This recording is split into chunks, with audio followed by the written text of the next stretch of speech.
Market वाली fees न वठंदा, लेकिन तॾहिं तय हूंदे बि मूंखे उन्हनि खे अगरि कंहिंजी फीस 1 एप्पेयरिंग जी 10 लख आहे त मां 1 लख त मूंखे ॾियणो ई पवंदो। त इन माने घटि पैसे में असांजो एतिरो वॾो कॉज़ उहो खणण लाइ तयारु आहे कमलेश वासवानी। इन जे अलावा बि अगर कोई भी सिंधी वकील या तव्हांजे हिसाब से कोई भी वकील सिंधी हुजे नॉन सिंधी हुजे जेको असांजे सिंध प्रांत में टेक्निकल और लीगल मदद करे सके तो तव्हां ज़रूरु ॿुधायो। असां उन्हनि सां वेही करे जेको भी डिस्कशन आहे करे और पंहिंजी पिटिशन खे मथां खाईंदासीं। जीअं कि सुप्रीम कोर्ट में असांखे आर्टिकल 14 के अंदर यानी जॾहिं हर भाषा के एक फैसिलिटी मिली आहे त सिंधी भाषा छो नेग्लेक्ट है, या ॿियो भी कॉन्स्टिट्यूशन के अंदर जेके भी आर्टिकल्स हैं उन्हीं के अंदर असांखे काथे काथे असां सां कमी थी है उन्हीं के असां रेफरेंस ॾेई करे सुप्रीम कोर्ट के कन्विंस कर सघूं कि तव्हां हिकु ऑर्डर कयो केंद्र सरकार के कि उहा हिकु कमीशन ठाहे जेको इन ॻाल्हि ते स्टडी करे कि सिंधी भाषा आधारित राज्य भारत में काथे थी सके। असांजो इहो डिमांड कान्हे कि तव्हां असांजो भूभाग एतिरा किलोमीटर या एतिरा 100,000 किलोमीटर ॾियो। जेको हिते हिन जो बेसिक कॉन्सेप्ट आहे कि हिकु पॉपुलेशन हिकु एरिया में अगर हिकु साइजेबल नंबर में रहंदी है चाहते हैं और सिंधी सभ्यता को बचाना चाहते हैं, सिंधी भाषा को बचाना चाहते हैं, बच्चों को अपने शिक्षा देना चाहते हैं सिंधी के बारे में। और अगर हमारे पास प्रांत नहीं होगा तो देखा गया जो जिन के पास प्रांत नहीं है उनकी भाषा लुप्त होती जाती है और ख़त्म होती जाती है। तो अपनी भाषा को बचाने के लिए, अपने अस्तित्व को बचाने के लिए हमारी डिमांड है कि हिंद में सिंध हमें मिलना चाहिए। आपकी मांग अलग राज्य को लेकर है? राज्य को लेकर है बट हिंदुस्तान में। सिंधी समाज की अगर संख्या की बात करें पूरे हिंदुस्तान में कितनी संख्या है? पूरे हिंदुस्तान और बाहर में 1,40,00,000 रुपये 1,40,00,000 लोग हैं।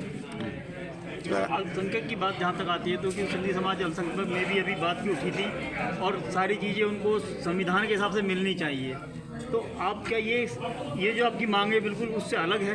क्योंकि आर्टिकल संविधान हमें इस बात की इजाज़त देता है कि हमें राज्य मिलना चाहिए। तो कौन सा किस संविधान की बात आप कर रहे हैं राज्य मिलना चाहिए? राजा राम जी ने बताया 359 आर्टिकल के तहत हमें इसको मिलना चाहिए, ये हमारा हक है। सर आप किस भारत में सिंध बनाने की पर आप विचार कर रहे हैं तो वो सिंध का रूपरेखा क्या होनी चाहिए, कैसे होनी चाहिए, किस राज्य में वो उसका हिस्सा इलाका है? कुछ तो हिंदुस्तान में कश्मीर में भी इलाका है। हम तो हिंदुस्तान आए हैं और अखंड भारत से आए हैं, हम कोई पाकिस्तान से नहीं आए या सिंध छूटा है हमसे। तो अब हम यहाँ पर हैं तो हम अपने बच्चों के लिए सिंध हिंद में ही चाहते हैं क्योंकि हिंदुस्तान ही हमारा है। अब हिंदुस्तान के हम सनातनी हैं, हम हिंदू हैं। और जो संख्या आप लोग बात कर रहे कम है वो इसलिए कि सब ने हिंदू लिखा है, हम हिंदू पहले हैं। और अगर हम हिंदू सिंधी लिखेंगे तो इसकी मात्रा हो सकता है उससे ज़्यादा हो। सिंध हिंदू लिखेंगे तो सिंधी पहले आ जाएगा। जी सिंध भारत में सिंध अगर बने तो कहाँ पर, किस राज्य में, किस? ये हम भारत के ऊपर है, कहीं पे भी हमें देंगे हम उसको विकसित कर देंगे। सर आपका नाम? मेरा नाम राजा भागवानी। सर ये बताएं कि आज जो सिंधी समाज यहाँ पे इकट्ठा हुआ है, आर्टिकल 21 से लेकर 121 से लेकर 29 तक भाषा संस्कृति सब चीज़ का अधिकार तो देता है, लेकिन अब आप सिंधी समाज की अधिकार जो मांग रहे हैं देश में वो कितना वाजिब है? देखिए ऐसा है कि सिंधी जो भाषा है वो ख़त्म होती जा रही है और उसके कारणों की हम लोगों ने जो मंथन किया तो ये समझ में आया कि पूरे संसार में वही भाषा जिंदा रह सकती है जो शासक की भाषा।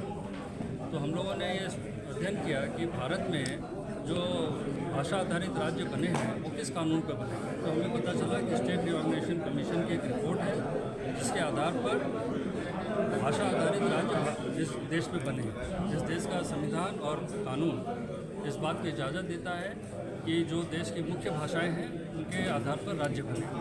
तो सिंधी भाषा भी इस देश की अनडिवाइडेड इंडिया की one of the most ancient भाषा रही है और इस भाषा को भी जिंदा रखना है तो ये किसी न किसी राज्य की भाषा होनी चाहिए जिससे कि ये भाषा जिंदा रहे और इस भाषा में जो मोहनजोदड़ो से लेकर के आज तक का जो गौरवशाली इतिहास है उसको हम समाज के सामने रख सकें, पहचान सकें और उसमें गर्व महसूस करें। सिंध प्रांत की भाषा की बात आप करते हैं कि देश में सिंध प्रांत भी होना चाहिए, लेकिन अभी बहुत से राज्य तो बन गए अपने स्टेट से।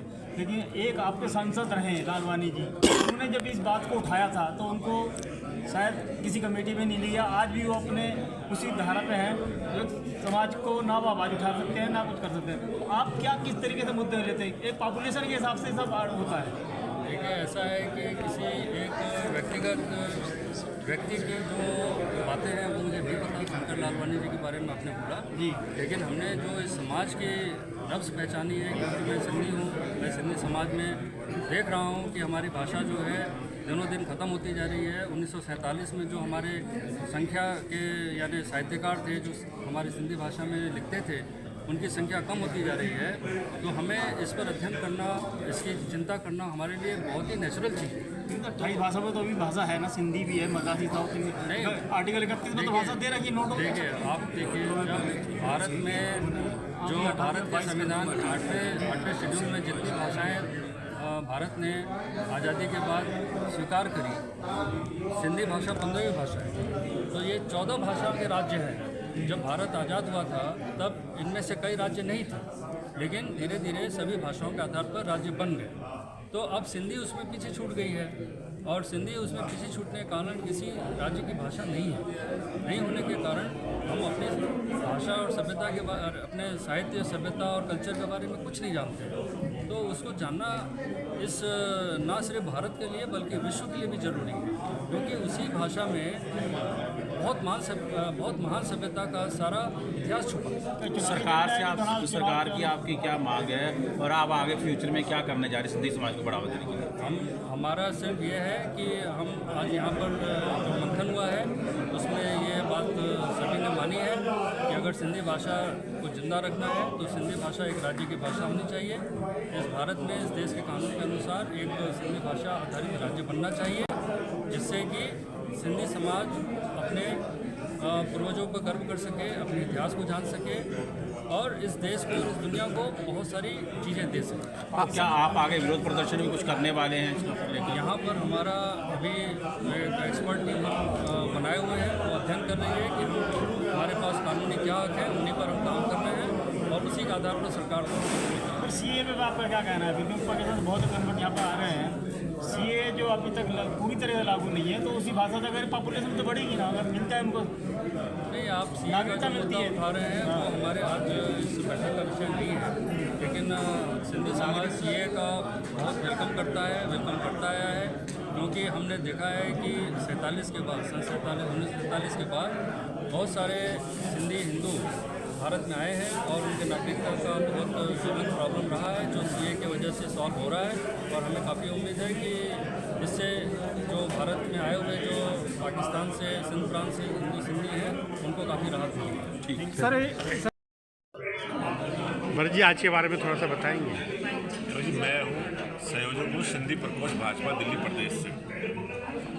तो आज हमारी जो बैठक हुई है, पंचायतों की बैठक हुई है, उसमें खास तौर पे ये डिस्कस किया गया है कि सिंधी भाषा, सिंधी संस्कृति की पहचान तभी बनती है जब आपका कुछ स्टेट हो। और पहले ही हमारा स्टेट सिंध है, अखंड भारत का एक हमारा जो हिस्सा है।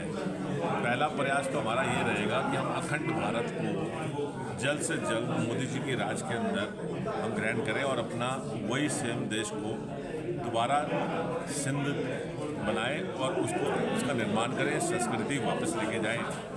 आज हमारे को समस्या ये आ गई है कि ना तो हमारे को किसी चीज़ के अंदर फ़ायदा हो रहा है सरकार से, तो हमारा एक संकल्प पत्र तैयार होने जा रहा है जिसके अंदर हमने कई मांगे, हमने सिंधी समाज ने ये तय की है कि पहले तो हम अपनी भाषा के लिए, संस्कृति के लिए, वेशभूषा के लिए अपना कोई स्टेट होना चाहिए।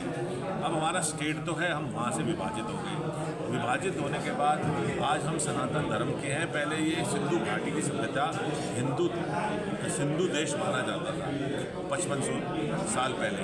उसके बाद जब पारसी आए तो उन्होंने इसको ह कर दिया, स से ह हो गया, हिंदू हो गया। उसके बाद जब ब्रिटिशर्स आए तो उसके बाद ये हिंदू हो गया, इंडिया हो गया। अब हम ये चाहते हैं या तो ये दोबारा सिंधु बन जाए और दोबारा ये अखंड भारत का जो सिंध है हमारे को दोबारा मिल जाए। हमारे को हमारी वेशभूषा, हमारी सरकार, हमारी सब कुछ हमें मिलनी चाहिए। इस उद्देश्य में आज बात हुई है। सारे समाजों में यही हमारा था कि बच्चों का भविष्य कैसे बनेगा, हमारी अपनी पार्लियामेंट कैसे होगी, इस पर विचार विमर्श हुआ है। और हमारे आज हिंदुस्तान में अगर आप जनसंख्या देखेंगे, अभी भी मुझे कल दिल्ली प्रदेश के अंदर सिंधी समाज की जनसंख्या के लिए सदस्य नियुक्त किया गया। तो मेरे हाथ में भी फॉर्म्स हैं जो मैं दिल्ली की जो जनसंख्या है, दिल्ली की वार्ड वाइज है, वो मैं करने जा रहा हूँ। और हाँ, ऐसे ही हम पूरे हिंदुस्तान की जो जनसंख्या है कि आप देखेंगे अभी तक तो ये कहते थे आनी, जहाँ आनी लगता है वो सिंधी है, मगर ऐसा कुछ नहीं है। आहूजा भी सिंधी है, रोहरा भी सिंधी है, चावला भी सिंधी है और जितने भी चुग भी सिंधी है, सारे सिंधी है ये। मगर कारण क्या है कि डाटा नहीं है अभी। जिस दिन डाटा आ जाएगा मैं आपको ये दिखा दूंगा कि 5 करोड़ सिंधी हिंदुस्तान के अंदर निवास करते हुए नजर आएंगे, जो अपने आप ही हमारा अखंड भारत जो है वो सिंध हमारे को मिल जाएगा। धन्यवाद।